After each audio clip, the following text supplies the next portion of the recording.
Saludamos con la asambleísta Gisela Garzón, asambleísta de la RC, con quien vamos a conversar los próximos minutos. ¿Cómo está, asambleísta? Buenos días. Hola, ¿cómo están? Buen día, qué gusto saludarles a los tiempos por acá.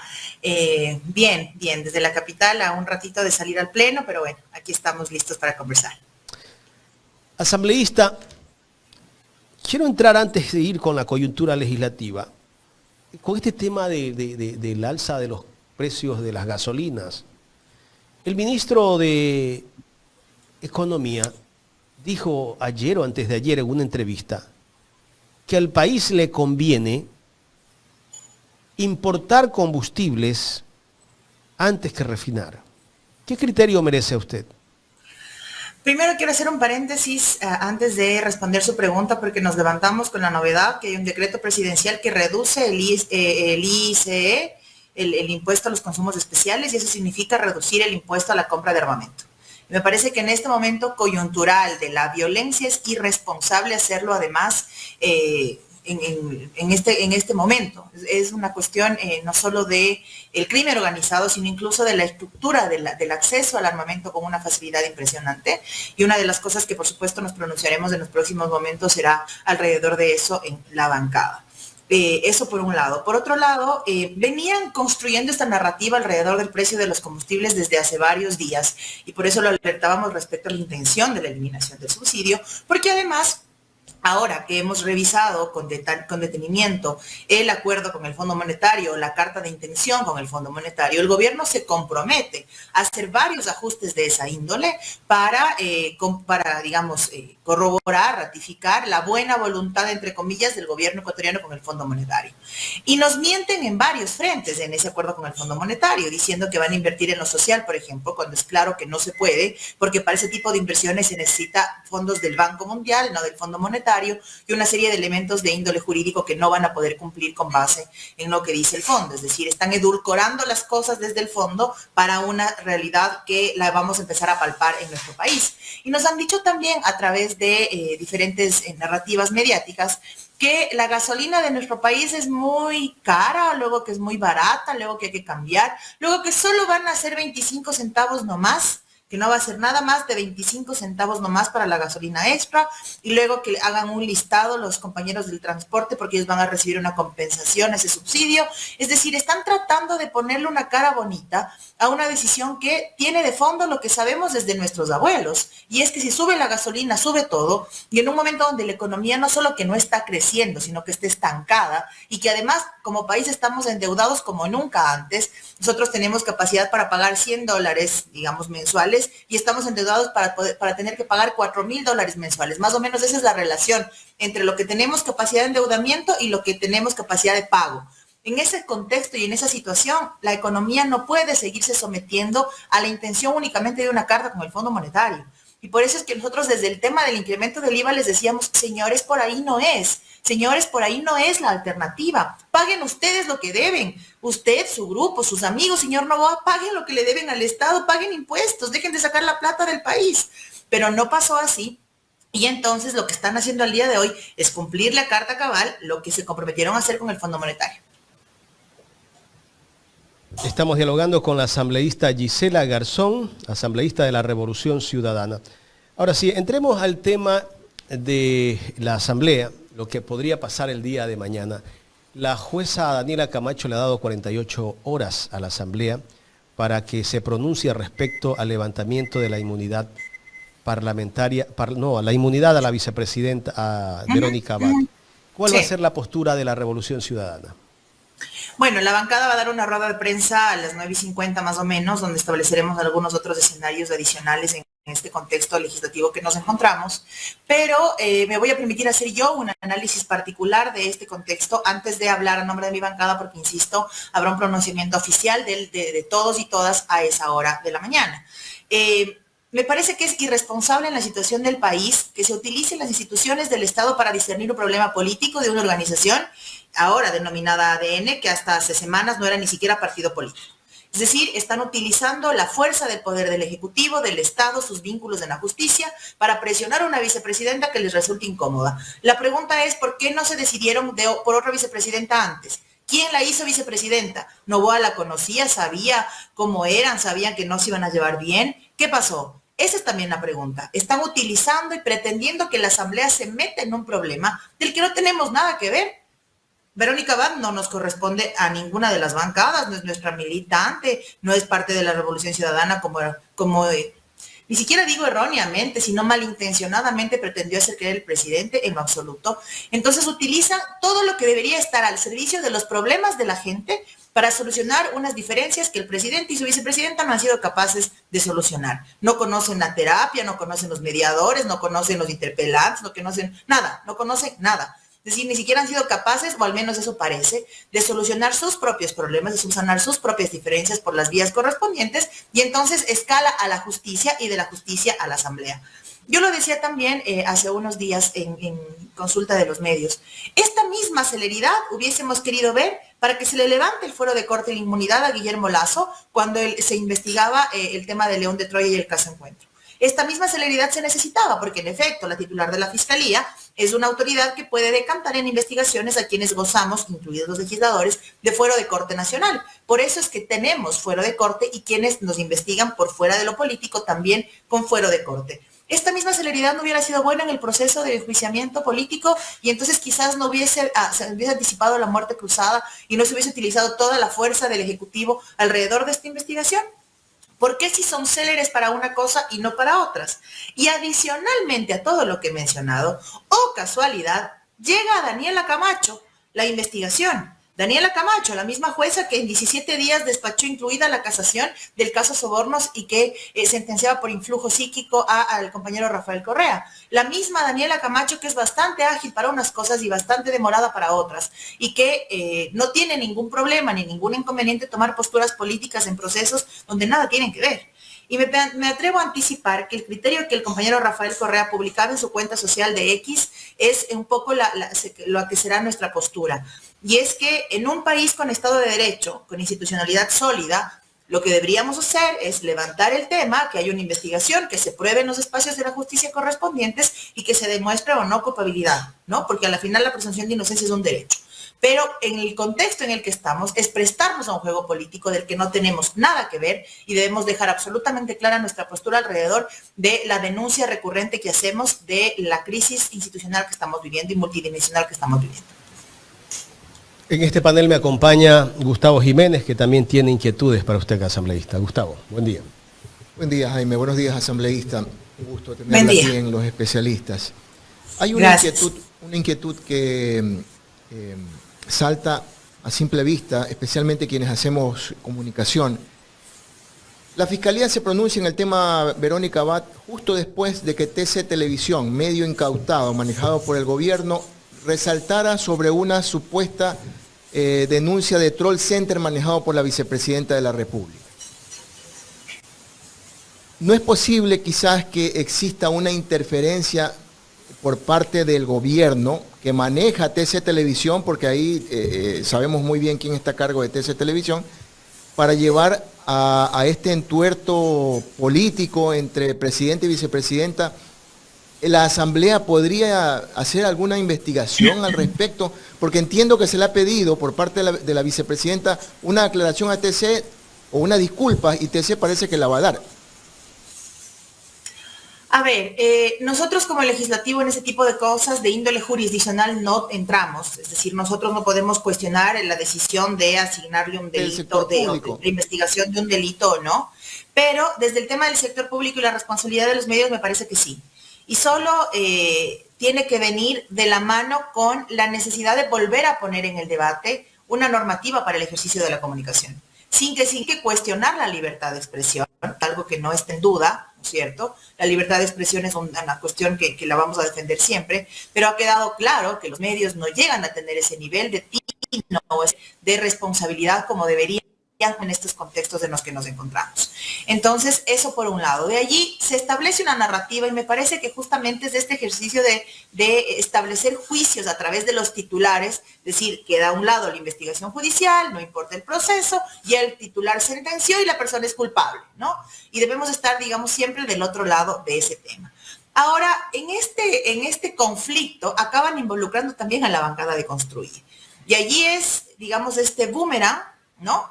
Que ahora resulta que la más grande persecutora de la historia de este país se siente aludida y se siente perseguida. Es decir, digamos, estamos viendo el cambio de papeles o qué está pasando. La mayor persecutora ahora dice que la persiguen por luchar contra la corrupción y por no permitir la impunidad.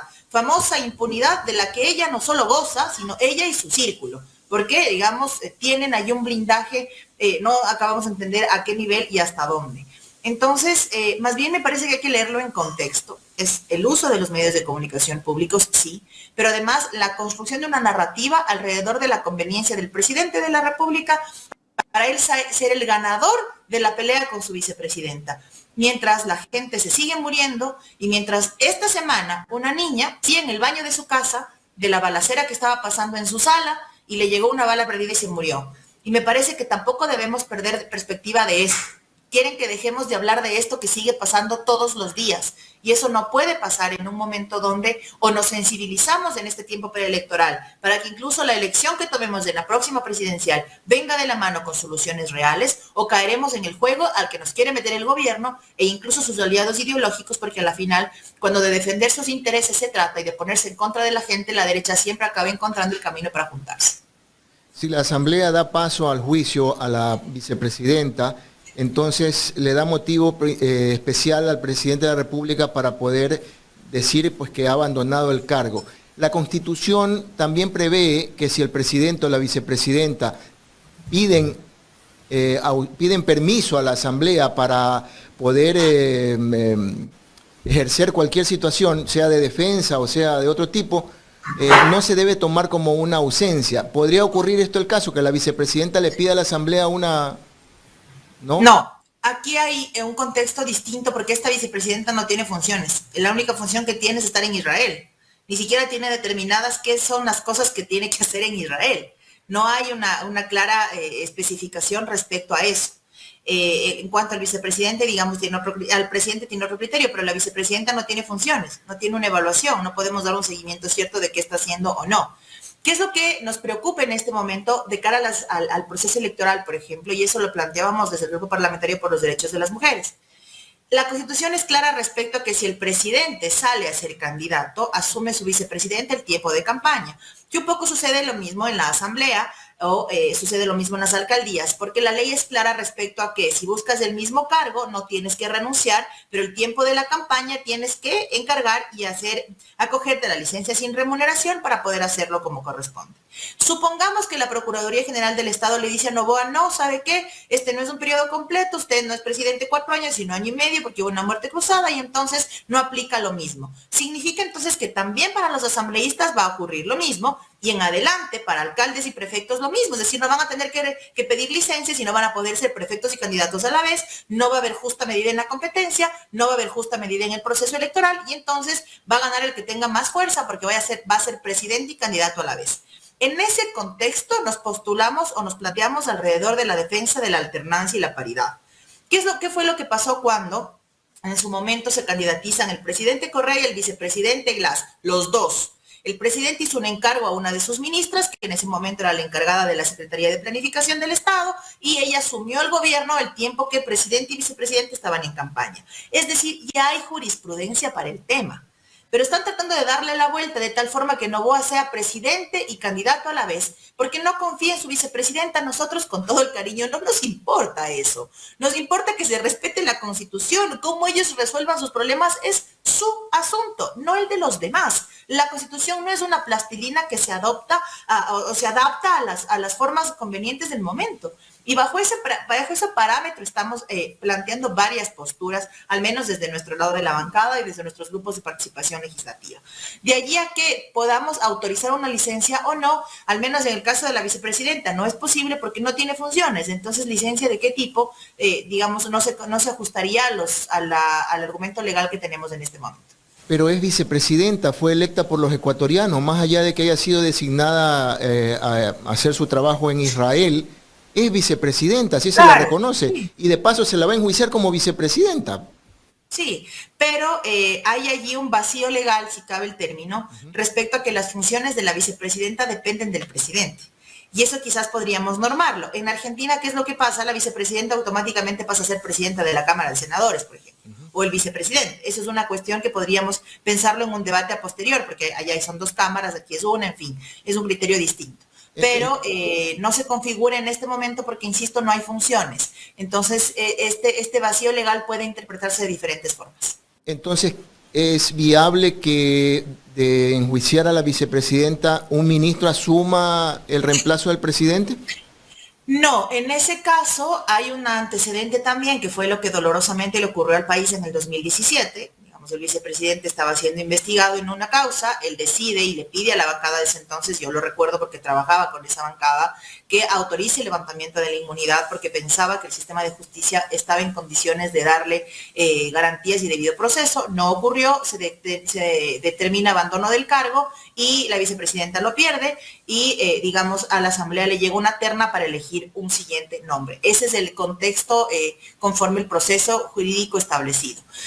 Sobre el escenario que en efecto existan los votos para un levantamiento de la inmunidad, que es una de las cosas que estarán en debate mañana. Ok, le voy paso a mi compañero Jaime de la Cruz con la siguiente interrogante, porque este es otro tema, ¿no?, que también causa mucha preocupación, porque se la ve a la fiscal Diana Salazar con tacos, se la ve agitada, en un ambiente muy convulsionado en esto de los juicios políticos. ¿En la Asamblea ya se conoce el informe médico del embarazo de la fiscal? ¿Tiene usted conocimiento al respecto? Cuando sesionó el CAL para decidir este tema, en efecto, en los documentos que se le envió a los integrantes del CAL, incluía los certificados médicos que aseguraban la existencia de un embarazo de alto riesgo y la amenaza de un aborto hace varias semanas atrás.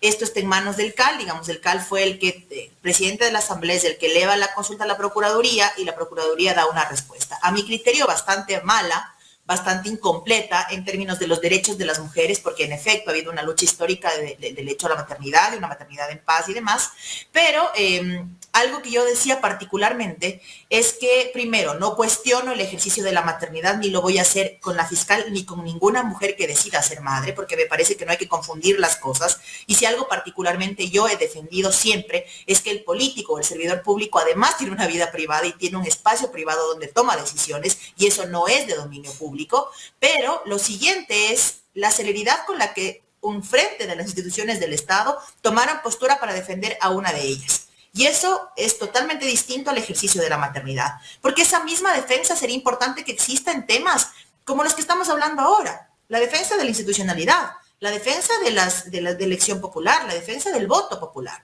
Y en ese sentido, poner al servicio de una sola persona, a una especie de espíritu de cuerpo, las capacidades de las instituciones, en este caso la Procuraduría y la Asamblea Nacional, me parece que no es responsable con el país. ¿Qué es lo que le correspondería al CAL? Dar seguimiento a que en efecto el tema del riesgo se sostenga, sobre todo porque, digamos, está sentando un antecedente en la fiscalización, y eso sí es grave.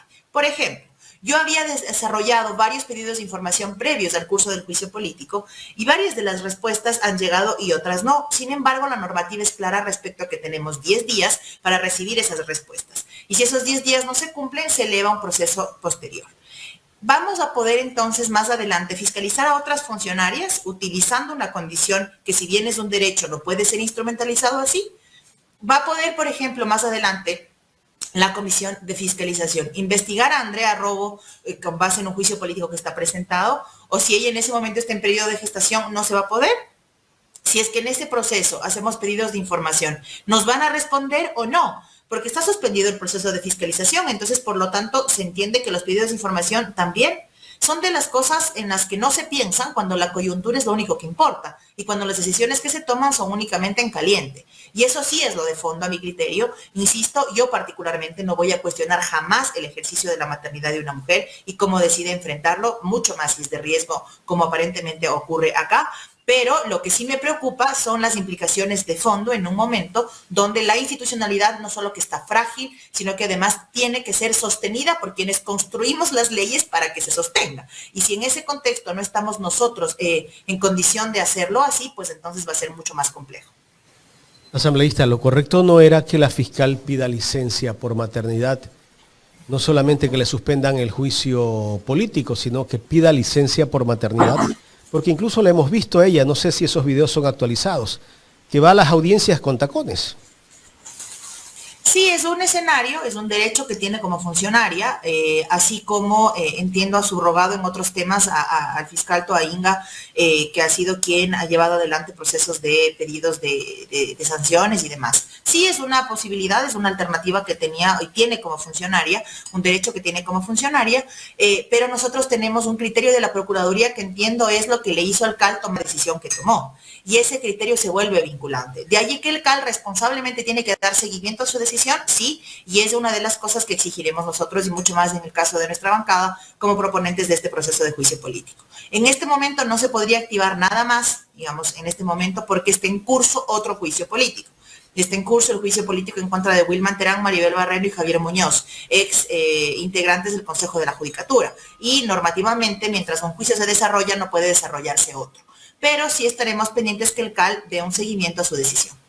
Regresando al tema de la vicepresidenta, ya en la recta final de este diálogo, ¿qué va a pasar si no existen los votos para que levanten la inmunidad a la vicepresidenta? ¿Qué podría pasar? ¿Hay algún otro escenario? A ver, la sesión de mañana tendría que ser, está declarada en reserva, porque entiendo que ese ha sido el criterio de la jueza que pide el levantamiento de la inmunidad. No porque al menos a nuestro criterio como bancada sea necesario esconder algo, ¿no? Primero por ahí. Segundo, el proceso parlamentario nos dice que tenemos que con las 3/4 partes tomar una decisión sobre el levantamiento o no de la inmunidad parlamentaria. Si es que esto sucede, significa que alguien deberá mocionar que se le levante la inmunidad y entendería yo existir otra moción que diga que no suceda así, para que quede zanjado el pronunciamiento respecto a sí o no conforme la existencia de los votos. Y eso tiene que ser notificado desde la Asamblea Nacional a la jueza que solicitó y esta jueza actuar en correspondencia, es decir, se levantó o no se levantó. Eso a mi criterio debería ser el procedimiento parlamentario. Quizás tenga alguna imprecisión de fondo o forma porque se están interpretando las cosas a conveniencia de la gente, entonces quizás podría tener allí alguna imprecisión. Eso es lo que a mi criterio debería pasar mañana. Y si es que en efecto no se consiguen los votos, debería decírsele a la jueza, la asamblea no ha permitido el levantamiento de la inmunidad o en su defecto no ha alcanzado los votos, de ser el caso, como ocurrió en el proceso del vicepresidente Jorge Glass, que trataron de hacer lo propio con el tema de la reconstrucción. Eso es lo que debería pasar en términos procedimentales. Ahora, leía a varios expertos en derecho parlamentario respecto a la aceptación tácita. Es decir, si no hay los votos para lo uno ni para lo otro, se entiende que la asamblea no se pronunció y entonces la jueza puede tomar un criterio adicional. Eso a mí me parece que es muy forzado, pero en todo caso es un criterio que está sobre el debate. Lo que particularmente pienso es que debería ocurrir esto, una moción a favor, una moción en contra y conforme las votaciones notificársele a la justicia. Eso es un poco lo que tengo en experiencia de lo que podría pasar mañana y, digamos, me parece a mi criterio, insisto, una irresponsabilidad de parte del sistema de justicia que un tema que se volvió público, porque lo volvieron público, que es el tema de la vicepresidenta, ahora resulta que está declarado en reserva, ¿no? Hacia allá también se entiende el juego de este partido judicial que deja de ser objetivo y vuelve a ser y pasa a ser político y a tomar partido en favor de, en este caso, el presidente. ¿Cuál es el interés de Noboa en sacarla? No confía en ella, aparentemente. Yo desconozco desde cuándo viene el problema, porque se pelearon, no he sido de mi incumbencia ni de la incumbencia de mi movimiento político. Abad no es militante de la Revolución Ciudadana, no lo ha sido. Pero dijo que era correísta, Noboa. El presidente acostumbrado a los desatinos, no nos sorprende. Pero ¿cuál es la intención? Seguramente poner a alguien allí que a él no le preocupe, o seguramente poner a alguien allí que a él lo blinde. Esas serán las cosas que iremos descubriendo en los próximos días, pero insisto, no podemos quedarnos callados cuando se usan las instituciones del Estado para que dos políticos disciernan sus problemas que no han sido capaces de hacerlo a la interna de su estructura. Y se vuelve ciertamente lógico cuando ADN no existe. Es más, allá ya tiene nombre, ya tiene partido, pero no es una estructura fundamentada, sólida, digamos, que enfrente sus complicaciones. Y lo hablo desde la experiencia de formar parte de una organización que sí es sólida y que sí existe. Cuando hay diferencias internas, existe un comité de ética, existen espacios de diálogo y de concertación, de mediación y demás. Y eso sucede en organizaciones políticas que existen. Cuando no existen y además parece un capricho, entonces se vuelve parte del debate público y hasta se usa la justicia, lo cual es muy grave. Asambleísta, quiero agradecerle por su tiempo para conversar con nosotros esta mañana aquí en Ecuador en Directo. Gracias a ustedes, siempre es un gusto. Gracias a la asambleísta Gisela Garzón, asambleísta de la Revolución Ciudadana, conversando con nosotros sobre la situación de la vicepresidenta Verónica Abad, lo que podría pasar el día de mañana y otros temas de coyuntura.